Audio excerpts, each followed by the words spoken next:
Refined, Bachelor in Paradise gets heavy. That night, what happened wasn't wrong. Our Bachelor Roundtable breaks down all the week one controversies in Paradise. And we all kind of read some details about something happening in a pool and somebody part of the staff not feeling comfortable with it. So then they kind of show them in the pool, and then you never really see Corinne and Demario again. It's just like we're shutting down. Then a West Coast mom confesses her delicious addiction. Sometimes I really annoy myself with it. I'm like, just stop already and watch TV. Find out how she's turned her love of cooking into a profitable pastime. Plus, I love the smiles we see when we introduce a first banana slug poke. helping Northwest kids discover the joy of the outdoors, one slug at a time. Seattle Refined starts now. Hey everybody, welcome to Seattle Refined. I'm Gart Swanson. It is a big day across much of the United States. For the first time in nearly 4 decades, parts of the U.S. experienced a total solar eclipse today.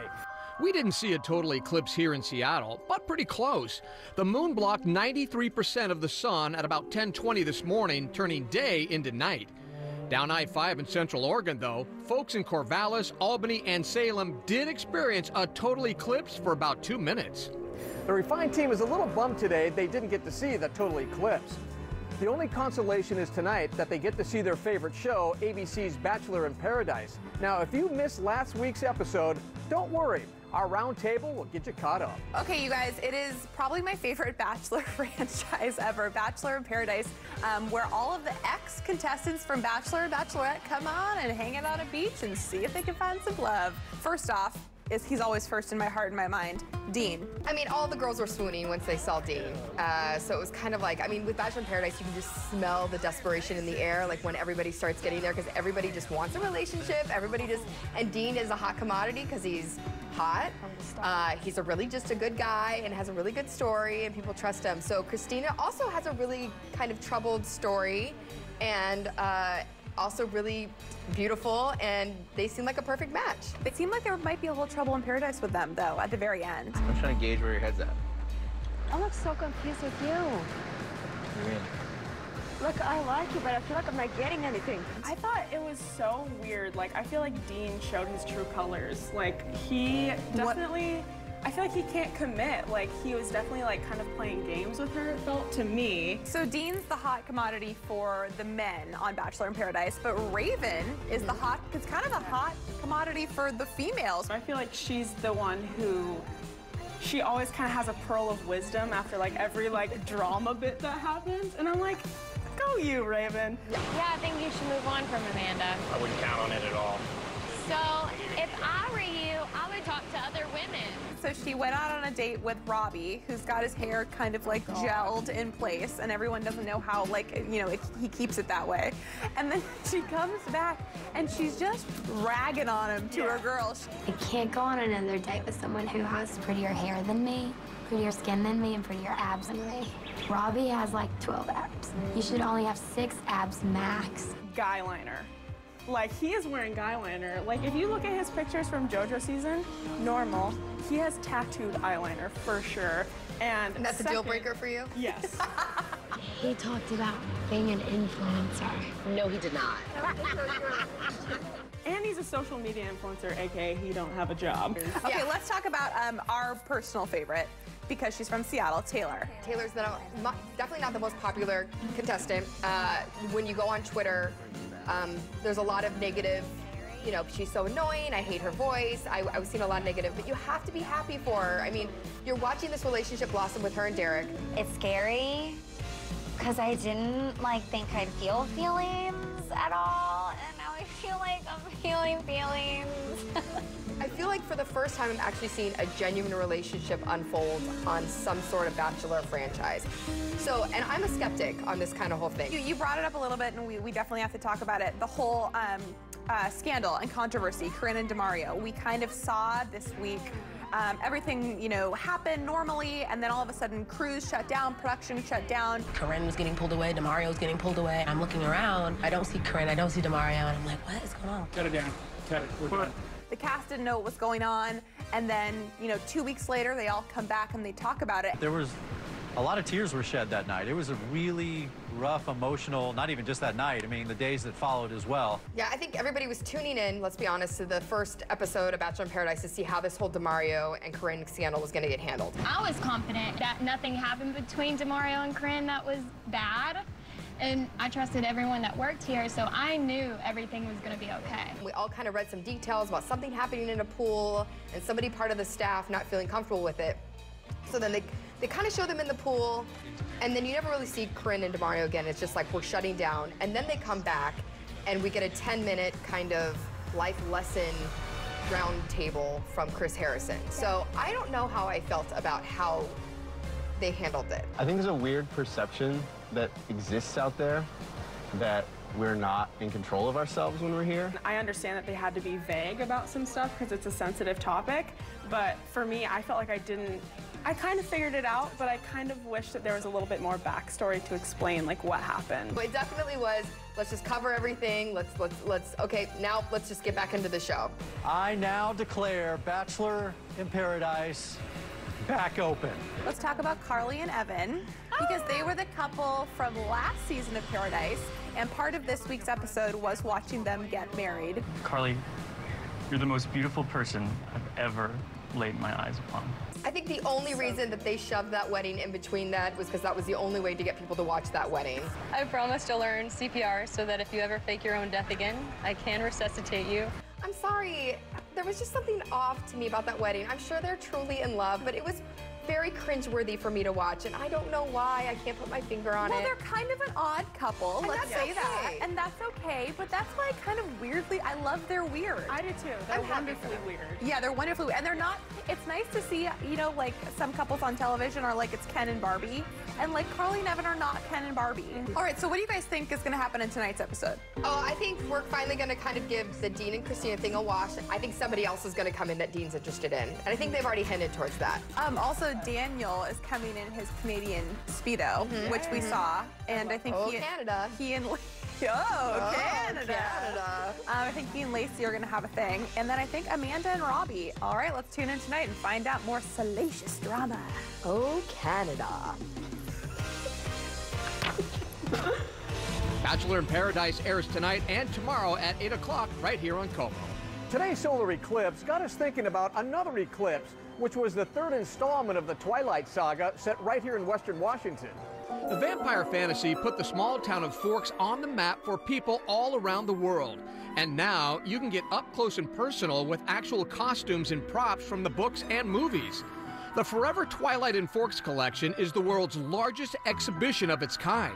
Since Twilight's debut back in 2005, more than 500,000 fans have made the journey to the former logging town, and some have even made it their home. Once I got here, I was ready to move, and so Forks was kind of on my list of places that I was interested in, but when I got here, I just absolutely fell in love with it. I have 4 children and my husband. I brought him up here on Father's Day about 2 years ago, almost 3 now, and he fell in love just like we did. He looked at the town, looked at La Push, and fell in love. I mean, we were here 2 months later. If you're looking to experience everything Twilight for yourself, the Forks Chamber of Commerce offers a self-guided tour map showcasing everything highlighted in the books and movies. You can read more by searching Twilight on our website, SeattleRefined.com. And from twilight to sunset, the Pike Place Market's annual party of the summer was another rip-roaring success. The region's best restaurants, wineries, and breweries came together last Friday night for the annual Sunset Supper at Pike Place Market. Folks not only got to feast on amazing food and drinks, but mingle with friends for a great cause. All the proceeds go to support the market, which includes its senior center and food bank. Last year, the money raised helped provide 50,000 meals to low-income people and seniors. Seattle Refined is just getting started. So this is a top-secret location. We can't let everybody know where we're at. One of the Northwest stop photographers shares his secret spots for spectacular photos. But first, our latest food truck obsession doesn't even serve food. We'll explain when we come back. Welcome back to the show. I'm Gard Swanson. Well, food trucks are surging in popularity around the city, and now there's a new twist on the trend, a soda truck. Refined.com contributor Megan Filarski just turned us on to Soda Jerk. The truck motors to farmers markets around the city dispensing delicious naturally sourced sodas.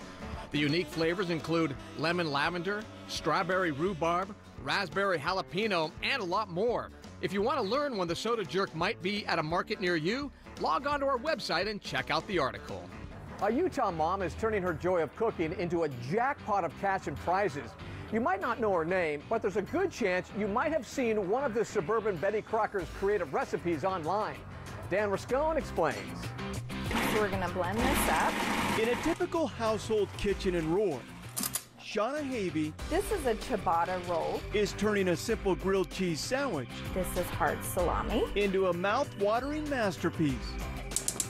Complete with 3 different kinds of cheeses, Really decadent. 3 different kinds of meats, a cheesy spread, and a specialty salad to go on top. It's called the Mardi Gras grilled cheese sandwich. This beauty of a sandwich took 3rd place in a national grilled cheese sandwich contest with some 1,600 contestants. Just a normal mom. Made by a wife and mother of 2 boys. Absolutely none. With no professional food training. Never taken a formal class, no culinary school, nothing. Okay, maybe she got a little lucky, right? Wrong. We are making a raspberry garlic Betty. Shauna's national award-winning sandwich is just the beginning. It seems odd, but it really works. Of what this self-made master chef has accomplished over the last 3 years. Since 2014, she's entered more than 300 national and regional food contests, winning about 75 of them. I've won anything you can imagine. She's won money, trips, appliances, and food. Let's start with Shauna right here. So Shauna Havey. And been featured in national news shows and magazines. It gets addicting.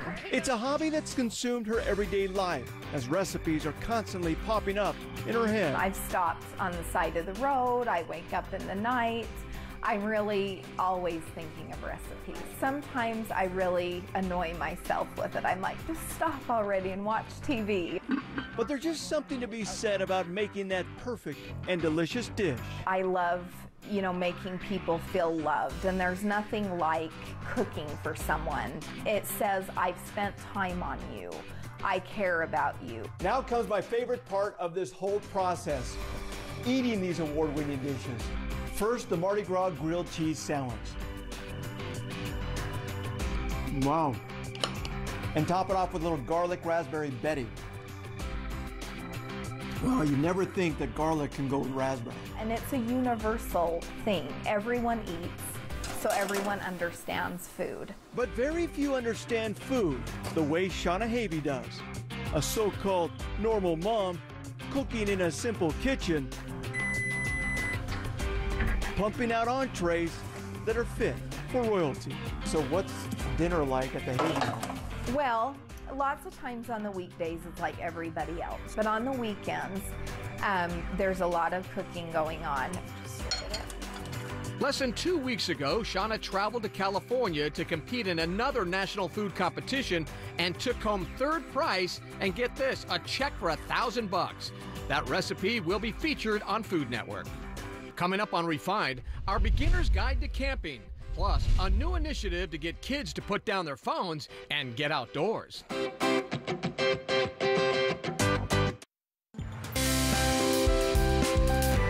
Welcome back to Refined. I'm Gart Swanson. If you're like a lot of folks, you love the idea of roughing it in the Northwest wilderness. But when push comes to shove, you actually find camping a little bit intimidating. Well, it's time to face your fears with the help of a new article on the website titled A Beginner's Guide to Camping, 10 Things You Gotta Pack. From tarps to tents to everything in between. For the complete list, log on to the website. For a lot of us, our love of the outdoors started way back when we were kids. Of course, back in the day, we didn't have all the distractions. You know what I'm talking about. The kids today have cell phones and whatnot. They have everything. But now one Northwest man has created an organization to try and help kids put down the phone and get out to explore nature. A few years back, Kevin Frazier was mentoring a boy at Spencer Butte Middle School in Eugene, Oregon, when he asked a few seemingly innocent questions. One day I just decided to say, hey, have you been to Crater Lake? No. Okay. Mount Hood? No. Please tell me you've been to Silver Falls. Nope. So the 23-year-old decided to do something about it. Just kind of broke my heart because here we are, this state that has so much wilderness to offer, and yet these kids don't have those transformative nature experiences that I did. Kevin founded the nonprofit Passport Oregon. Now in its second year, Kevin and his team of volunteers shuttle kids from area schools who haven't had a chance to explore Oregon's natural wonders. So we make it easy for families and at no cost provide their kid with a day-long adventure that really allows them to feel closer to nature and begin to make going outside a norm in their lives. Kevin says it's all about overcoming any issues that might prevent kids from getting outside. We just help eliminate any barriers that would exist, whether it's a time or a safety issue, by providing these really well thought out, immersive experiences in the spots that define Oregon. Passport Oregon's theme is exploration, education, and empowerment, and the goal is to close the nature gap. There's a reason we have Crater Lake on our license plate, and every profile picture you see has some beautiful image of Oregon in the background. It's just so much fun. That's the biggest part. I love the smiles we see when we introduce a first banana slug poke or a first climb up a waterfall. Not surprisingly, Kevin says some of the kids go on these adventures over and over again, telling their parents they have to go early so they're fresh for the next adventure. They're excited to get back out in nature and to tell their friends about how much fun they're having. And the volunteers love it as much as the kids. Our volunteers are just excited to wake up and introduce the outdoors to new kids and make sure that the next generation of tree huggers and mountain climbers are ready to go outside. I'm very fortunate to have awesome friends and family helping me out who said, yes, this should be a reality. This is a part of being an Oregonian. In addition to donations, the group found support from sponsors like Columbia Sportswear, Cafe Yum, Kind Bars, Sisters Fruit Company, and Embassy Suites Hotels. We'll be right back.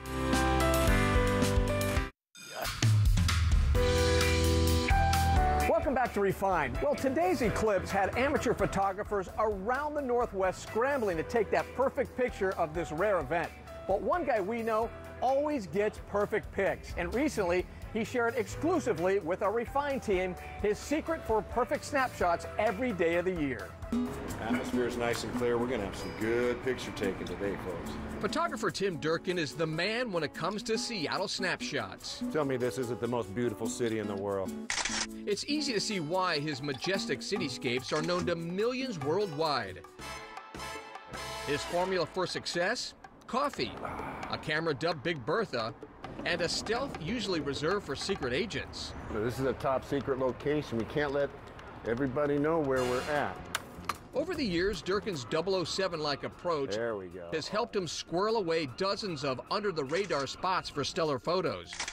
Getting my workout in today. For the first time, he's sharing his hush-hush locations, but only with Seattle Refined. The ferry boats at sunset is probably my #1 vantage point. It's my #1 favorite view.